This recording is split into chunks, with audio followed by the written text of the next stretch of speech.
someone who conducts random searches at middle and high schools across Williamson County, I, along with my partner Gidget, want to make sure you know the risk to your child's future if illegal drugs are found in their lockers, backpacks, vehicles, or anywhere in their possession at school. It's time to have the talk. It's time to have the talk about student safety.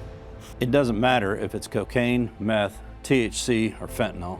It doesn't matter if it's a prescription medication if the prescription is not your child's. It doesn't matter who owns the drugs if your child is in possession. When Gidget indicates, law enforcement has the right to conduct a search. Illegal drug possession on a school campus, on school buses, or any school-sponsored activity is a zero-tolerance offense, and Tennessee state law mandates that any student in unlawful possession, handling, transmitting, using, under the influence, sharing, or selling illegal drugs will be sent to the Alternative Learning Center for 180 days. And then there's juvenile court, where your child could potentially face felony charges. There won't be any more extracurricular activities at school, and it could also affect opportunities for future employment or admission to college. Not to mention, illegal drugs could harm your child's physical and mental health, maybe even leading to overdose or death. Not what you want to hear?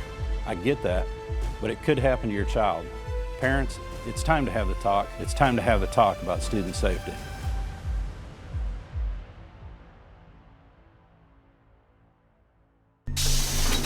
It's often difficult for young children to grasp hard concepts.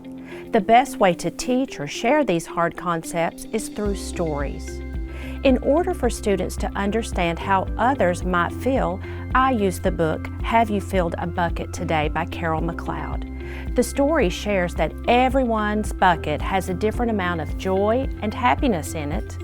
Often some people's buckets aren't very full, and others want to dip out of your bucket to get what they need. It's quite funny because after we hear this story, the language amongst the students changes. You will hear them talking to one another and say, "You're being a bucket dipper," or those kind words, "filled my bucket." We also say when you fill others' buckets, your bucket gets filled too. I tell them it's a BOGO, buy one, get one free. When I shared this lesson with my husband, he kind of rolled his eyes and went on his merry way until one day he walked into the kitchen and said to me, "Everybody dipped out of my bucket today," to which I replied, "You can always close your lid." Stop and think, is it nice? Is it kind? And if it's not, don't do it. Be a filler, don't be a dipper, and when you need to, close your lid.